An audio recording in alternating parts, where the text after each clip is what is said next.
Hi friends, welcome to my YouTube channel आला study. दोस्तों, आपका हमारे यूट्यूब चैनल आला स्टडी पर स्वागत है। दोस्तों, आज हम आप लोगों के लिए आए हैं कक्षा 7 का प्रश्नावली 3.3। इसके पहले 2 दिन पहले आप लोगों के लिए कक्षा 7 का प्रश्नावली 3.2 हल कर दिया जा चुका है।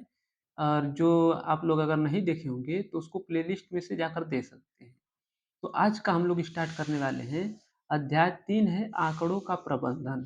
इसमें है प्रश्नावली 3.3। इसमें पहला प्रश्न दोस्तों हम लोग देखेंगे कि निम्नलिखित प्रश्नों के उत्तर देने के लिए आकृति बनाई गई है। 3.3 में दिए गए दंड आलेख का प्रयोग कीजिए। यानी इसको प्रश्न को हल करने के लिए चित्र का प्रयोग करना है। तो चलिए इसको हम लोग हल कर दे रहे हैं। तो दोस्तों, ये चित्र आप लोगों के सामने है। ये चित्र है। तो इसमें क्या कहा है दोस्तों, इसमें चित्र में यह दिखाया गया है कुत्तों की संख्या कितनी है, 8 है। यह कुत्ता लिखा है, कुत्तों की संख्या 8 है। बिल्लियों की संख्या 10 है। खरगोश की संख्या 2 है। हैमस्टर की संख्या 4 से थोड़ा ज़्यादा यानी 5 है। और अन्य जो जानवर हैं उनका कितना है, 3 के करीब, क्योंकि 2 है और 2 के थोड़ा आगे गया है तो 3 हो गया है। तो इसमें पूछ रहा है दोस्तों, और यह दिया गया है विद्यार्थियों द्वारा पाले गए पशु, यानी ये जो विद्यार्थी हैं वह पशु को इन सबको पाले हैं। तो पहला प्रश्न इसमें से कह रहा है दोस्तों कि कौन सा पालतू पशु अधिक लोकप्रिय है, यानी सबसे ज्यादा पालतू पशु इसमें कौन सा है। तो देखेंगे दोस्तों, इसमें सबसे ज्यादा पालतू पशु कौन सा है। कुत्ता 8 है, बिल्ली 10 है, खरगोश 4 है, हैमस्टर 5 है और अन्य 3 है। तो सबसे ज्यादा कौन सा है, 10, यानी बिल्लियां। यानी सबसे अधिक पालतू पशु कौन सा है, यहाँ पर लिख देंगे दोस्तों बिल्ली। आंसर में क्या हो जाएगा, बिल्ली। आंसर बराबर लिख देंगे बिल्ली, क्योंकि बिल्ली सबसे अधिक है। तो इसका आंसर क्या हो जाएगा दोस्तों, बिल्ली। दूसरा क्या कह रहा है कि कितने विद्यार्थियों का पालतू कुत्ता है, यानी कितने विद्यार्थी हैं जिनका कुत्ता क्या है, पालतू जानवर है। तो पालतू जानवर में कुत्ता कितने का है, यानी 8। इसका आंसर क्या लिख देंगे दोस्तों, 8। आंसर इसका क्या हो जाएगा, क्योंकि कुत्ता की संख्या कितनी है, 8। जब पालतू है, यानी इसमें आंसर कितना हो जाएगा दोस्तों, 8। तो पहले का ये दोनों हल हो गया। एक बार फिर आप लोग समझ लीजिए कि कौन सा पालतू पशु सबसे लोकप्रिय है। तो कौन सा जो सबसे अधिक लोकप्रिय रहेगा सभी लोग उसी को पालेंगे। तो सबसे अधिक इसमें किसको पाला गया है, बिल्ली को। देखिए सबसे ऊपर तक। और सबसे कम किसको पाला गया है, खरगोश को। देखिए 2 ही पर है। तो सबसे अधिक बिल्ली हो गया। और कितने विद्यार्थी पूछ रहा है कि कुत्ता पाले हैं, तो कुत्ता यह रहा। कुत्ता कितना है, 8, यानी 8 विद्यार्थी जो है वो कुत्ते को पाले हैं। तो हम लोग देख ले रहे हैं प्रश्न नंबर 2। प्रश्न नंबर 2 है दोस्तों कि निम्नलिखित दंड आलेख को पढ़िए, यानी इस चीज को पढ़ना है, देखना है, जो एक पुस्तक भंडार द्वारा, यानी कोई पुस्तक भंडार है उसके द्वारा क्रमागत वर्षों में बेची गई पुस्तकों की संख्या दर्शाती है। यानी यह पुस्तक की संख्या है और यह सन में, यानी कितने वर्ष में कितना बेचा गया है। आगे आने वाले प्रश्नों के उत्तर दीजिए। तो दोस्तों इसमें क्या करना है हम लोगों को कि इसमें यह पुस्तकों की संख्या दिया गया है, यानी कितने पुस्तक हैं यह सब। पहले 0, 100, 200, 300, 400, 500, 600 और कितने सन में यह पुस्तकें बेची गई हैं, इसको हम लोगों को बताना है। तो दोस्तों यहाँ पर दिया है सन कितना कितना, 1989 है, 1990 है, 1991 है, 1992 है और 1993 है। इसी को हम लोगों को हल करना है। तो इसमें प्रश्न है। तो प्रश्न नंबर 2 का हम लोग पहला प्रश्न देख ले रहे हैं दोस्तों, जो इस प्रकार है। पूछा है कि वर्षों 1989, 1990 और 1992 में प्रत्येक में लगभग कितनी पुस्तकें बेची गई हैं। यानी इसमें से देख कर बताना है, 89 में, 90 में और 92 में। इसे पूछा है कि लगभग लगभग कितनी पुस्तकें बेची गई हैं। यह रही पुस्तकों की संख्या, 0 से लेकर 100, 200, 300, 400, 500, 600। ये पुस्तकों की संख्या है। तो इसमें से हम लोग को देखकर और बताना है कि इसमें बेची गई हैं। तो 1989 में हम लोग पहले देख ले रहे हैं। इसमें 1989 में पहले देखेंगे 1989 में इसमें कितनी पुस्तकें लगभग बेची गई हैं दोस्तों? तो इसमें लगभग 200 के करीब है। पूरा 200 के पास नहीं है क्योंकि 200 यहाँ तक जाएगा। तो इसमें से हम लोग क्या कर रहे हैं, 25-30 घटा ले रहे हैं। तो इसमें से लगभग कितना लिख सकते हैं? लिख सकते हैं हम 170, यानी 170 इसका आंसर हो गया। यानी 1989 में कितनी पुस्तकें बेची गई? 170। अब यहाँ अगर 200 के ठीक सामने रहता तो कितनी पुस्तकें हो जाती? 200 हो जाती। अब इसका हम लोग देख ले रहे हैं दूसरे का प्रश्न नंबर, दूसरे का तीसरा क्वेश्चन। अब दोस्तों हम लोग देख ले रहे हैं 1989 में तो हो गया। अब देख ले रहे हैं 1990 में। 1990 में इसमें कितनी पुस्तकें बेची गई हैं? तो 1990 में गया है कहाँ तक दोस्तों? यह 400 के करीब गया है। यहाँ 400 के करीब गया, यानी 300 तो पूरा है, 350 से भी पार है। तो यहाँ पर हम कितना लिख देंगे दोस्तों? यानी 300 यहाँ पर लिख दे रहे हैं 75, यानी इसका कितना आंसर हो गया? 375। अब पूछ रहा है कि 1992 में कितना पुस्तक बेची गई, तो इसको भी देख ले रहे हैं। यानी अब लिखेंगे 1993 में। तो इसमें कितनी पुस्तकें बेची गई हैं दोस्तों? यह लगभग लगभग कितना तक गया है? 200 के पार है, और 200 के यानी 250 के पूरा करीब नहीं है। तो इसको लिख दे रहे हैं दोस्तों 225। 225 यानी 1992 में कितनी पुस्तकें बेची गई? 225 पुस्तकें। तो ये प्रश्न नंबर दूसरे का पहला क्वेश्चन था। अब प्रश्न नंबर दूसरे का दूसरा हम लोग देख ले रहे हैं। तो दूसरा क्वेश्चन क्या कह रहा है दोस्तों? किस वर्ष में लगभग 475 पुस्तकें बेची गई? यानी कौन सा ऐसा वर्ष है जिसमें 475 पुस्तकें बेची गई हैं, और कौन सा ऐसा वर्ष है जिसमें 225 पुस्तकें बेची गई हैं? तो हम लोग पहले चित्र देख ले रहे हैं, उसके अनुसार देख रहे हैं। यानी 475 बताना है और 225 बताना है। तो ये रहा चित्र दोस्तों। तो 475 और 225 हम लोग को बताना है। तो इसमें लगभग लगभग 475 किसमें बेची गई है दोस्तों? 475 अगर हम लोग देखें तो 475 पूछा है, यानी यहाँ 375 होना चाहिए था। तो 475 क्वेश्चन में कितना रहना चाहिए? यानी 375 किसमें बेची गई हैं? तो 375 1990 में बेची गई हैं। यहाँ पर देखिए 300 से पार है, 400 से थोड़ा कम है। और 1992 में कितनी बेची गई हैं?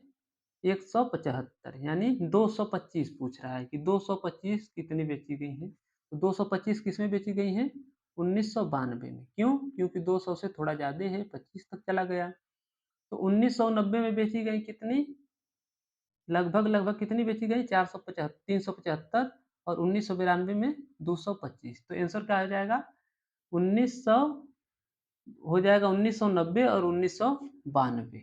तो इसमें लिख देंगे दोस्तों कि 1990 में कितनी पुस्तकें बेची गई हैं? 1990 में 375 पुस्तक। और 1992 में कितनी बेची गई हैं दोस्तों? 1992 में बेची गई हैं 225 पुस्तक। ये हो गया प्रश्न नंबर दूसरे का दूसरा आंसर। अब तीसरा क्या कह रहा है? तीसरा कह रहा है दोस्तों, कह रहा है कि किस वर्षों में 250 से कम पुस्तकें बेची गई? यानी कौन सा ऐसा वर्ष है जिसमें 250 से कम पुस्तकें बेची गई? तो इसके लिए पहले हम लोग चार्ट देख ले रहे हैं। तो चार्ट ये रहा दोस्तों। इसमें बताना है कि 225 से कम पुस्तकें किस में बेची गई हैं? 250 से कम। तो यहाँ 250 एक किस में बेची जा रही है दोस्तों? 1989 में। और किस में बेची जा रही हैं? 1992 में। इन 250 से कम ही है, 275 ही है। तो आंसर क्या हो जाएगा? 1989 और 1992। तो इसका आंसर हो जाएगा दोस्तों 1990 और 1989 है दोस्तों। 1989 तथा 1992 में 250 से कम पुस्तकें बेची गई। कम पुस्तकें बेची गई। अब हम लोग देख ले रहे हैं प्रश्न नंबर तीसरे का चौथा। तो इसमें दोस्तों समय के अभाव के कारण इसमें हम क्वेश्चन हम पढ़ दे रहे हैं और इसका आंसर लिख दिए हैं। तो क्वेश्चन क्या है दोस्तों, किताब से देखकर हम बता दे रहे हैं। क्वेश्चन कह रहा है चौथा का कि क्या आप स्पष्ट कर सकते हैं कि आप वर्ष 1989 में बेची गई पुस्तकों का आकलन किस प्रकार करेंगे? यानी जो 1989 सन है, उसमें आकलन किस प्रकार किया जाएगा? तो 1989 में आकलन किस प्रकार किया जाएगा दोस्तों? यानी इसमें पहले चार्ट से हम बता दे रहे हैं, पहले इसका आंसर देखें फिर चार्ट बता दे रहे हैं। इसमें आंसर है आलेख की ऊंचाई आकलन 1 सेंटीमीटर बराबर 100 पुस्तकें। यानी 1 सेंटीमीटर ऊपर जाने पर 100 पुस्तकों की संख्या बढ़ रही है। तो ये इसका आंसर हो गया। आप लोगों को पहले इस चार्ट से हम समझा, ये चार्ट रहा दोस्तों। यहाँ सब एक एक सेंटीमीटर की दूरी है, यहाँ से यहाँ तक 1 सेंटीमीटर, यहाँ से यहाँ से यहाँ से यहाँ यहाँ, तो ये सबके बीच की कितनी सेंटीमीटर दूरी है? 1 सेंटीमीटर। तो यहाँ से यहाँ तक जाने में कितना दूरी हो रही है, यानी कितने पुस्तकें हो रही हैं? 100। और यहाँ से यहाँ पर जाने में भी 100 हो रहा है, यहाँ से यहाँ, यहाँ से यहाँ भी जाने 100 हो रहा है। तो प्रत्येक सेंटीमीटर में कितने पुस्तकें आ रही हैं? प्रत्येक सेंटीमीटर में दोस्तों कितनी पुस्तकें आ रही हैं? 100 पुस्तकें। तो यह वाला इसका आंसर हो गया। दोस्तों ये प्रश्न नंबर तीसरे का, सॉरी प्रश्न नंबर दूसरे का चौथा प्रश्न था। अब हम लोग देख ले रहे हैं प्रश्न नंबर 3। तो तीसरा क्वेश्चन है दोस्तों कि 6 विभिन्न कक्षाओं के विद्यार्थियों की संख्याएं नीचे दी गई हैं, यानी विद्यार्थियों की संख्या दी गई है 6 क्लास के। करा इन आंकड़ों को एक दंड आलेख द्वारा निरूपित कीजिए। यानी इसका हम लोगों को इस क्वेश्चन के अनुसार इसको आंसर देना है। तो देखिए दोस्तों, ये विद्यार्थियों की संख्या है कितना?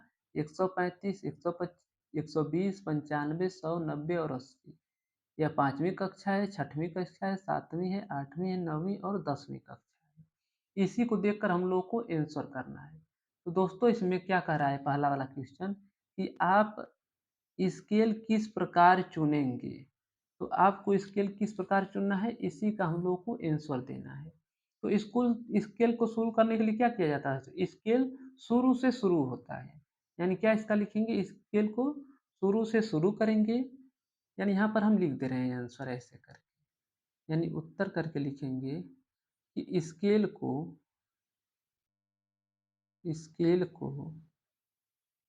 0 से शुरू करते हैं या शुरू करेंगे। कहाँ से शुरू करेंगे? स्केल को 0 से शुरू करेंगे और शुरू करने के बाद दोस्तों क्या लिखेंगे? इसमें से देखेंगे सबसे बड़ी संख्या कौन है? सबसे बड़ी संख्या है 135, जिसमें 135 बड़ी संख्या है। 135 बड़ी संख्या है। आप लोगों को दिख ही रहा है कि 135 सबसे बड़ी संख्या है। यानी 135 बड़ी संख्या है। तो खत्म कहाँ पर हम लोग करेंगे? 140 पर अधिक से अधिक। यानी इसको 140 पर खत्म किया जाएगा। 140 पर खत्म करेंगे। 140 पर क्यों खत्म करेंगे दोस्तों? क्योंकि दहाई वाले अंक पर, यानी 140 पर खत्म करें या 150 पर करें, 160 पर करें, ऐसे ही खत्म करेंगे। तो और क्या लिख सकते हैं इसमें? बच्चे बराबर मानेंगे। चलो कोई इसका आंसर इतना ही कर ले रहे हैं। अब दूसरा हम लोग देख ले रहे हैं इसका। अब ये तो ए वाला था। दूसरा क्या कर रहा है कि निम्नलिखित प्रश्नों के उत्तर दीजिए। कौन कौन सा प्रश्न है? कह रहा है किस कक्षा में विद्यार्थियों की संख्या अधिकतम है और किस कक्षा में न्यूनतम है? तो विद्यार्थियों की संख्या हमको अधिकतम और न्यूनतम बताना है। तो हम लोग देखेंगे सबसे कम विद्यार्थी किसमें है? सबसे कम विद्यार्थी दोस्तों 80, यानी 10वीं कक्षा में। सबसे कम है 10वीं कक्षा में। तो यहाँ पर लिख लेंगे बी, यानी बी का पहला, यानी लिखेंगे 10वीं में सबसे कम विद्यार्थी है। सबसे कम विद्यार्थी है। आप लोग दिख भी रहा है दोस्तों 10वीं में सबसे कम है। क्यों 10वीं कम है? क्योंकि इसमें 80 है, इसमें 90, यानी इसमें सबसे ज्यादा ही है। और अब कह रहा है, और कह रहा है किसमें सबसे अधिक, यानी अब अधिक को देख ले रहे हैं। सबसे अधिक किसमें है? तो सबसे अधिक किसमें है दोस्तों? ये तो सबसे कम हो गया, न्यूनतम हो गया। सबसे अधिक किसमें है? 5वीं कक्षा में। और लिखेंगे तथा कक्षा 5वीं में कक्षा 5वीं में सबसे अधिक है। सबसे अधिक है, क्यों सबसे अधिक है? क्योंकि इसमें 135 हैं। अब देख ले रहे हैं बी वाले का दूसरा। बी वाले का दूसरा क्या कर रहा है? कक्षा 6 के विद्यार्थियों की संख्या कक्षा 8 के विद्यार्थियों की संख्या का अनुपात है। तो इसका दूसरा हम लोग हल कर रहे हैं। तो लिखेंगे अनुपात कक्षा 6 व कक्षा 8 में। लिखेंगे कक्षा 6 तथा कक्षा 8 का अनुपात। तो इसको अनुपात में दोस्तों हम लिख दे रहे हैं। तो कक्षा 6 में कितने हैं? तो कक्षा 6 में दोस्तों 120 और कक्षा 8 में दोस्तों 100, यानी 120 है और 100 है। तो यहाँ पर लिख देंगे 120 और अनुपात 100, यानी 120 और 100 हो गया। इसको हम क्या कर सकते हैं? जीरो से जीरो काट दे रहे हैं, यानी कितना हो गया? 12 अनुपात 10। अब क्या कर सकते हैं? दोनों किससे कट रहे हैं? 2 से। तो ये 6 हो गया और 12 को 2 से काटेंगे 6 बार में, 10 को 2 से काटेंगे 5 बार में। यानी इनका अनुपात कितना आ जाए दोस्तों? 6 अनुपात 5। एक बार फिर से देख लो। कक्षा 6 में विद्यार्थियों की संख्या 120 है, कक्षा 8 में 100 है। तो 100 से 100 काट दिए, यानी 12 अनुपात 10 बचा। अब दोनों 2 से कट रहे हैं। दोनों 2 कट रहे हैं तो 2 से 12 काटेंगे 6 बार में, 2 से 10 को काटेंगे 5 बार में। यानी इसका अनुपात कितना आ गया? 6 अनुपात 5। तो आज के लिए बस इतना ही प्रश्न दोस्तों। अगला प्रश्न यानी प्रश्न नंबर 4 अगले पार्ट में लेकर आएंगे। और आपको वीडियो अच्छी लगी तो वीडियो को अपने दोस्तों के साथ शेयर जरूर करिएगा और साथ ही साथ वीडियो को सब्सक्राइब भी कर लीजिए, ताकि हम जब भी वीडियो डालें सबसे पहले आप तक पहुंचे। मिलते हैं अगले क्लास में, तब तक के लिए जय हिंद।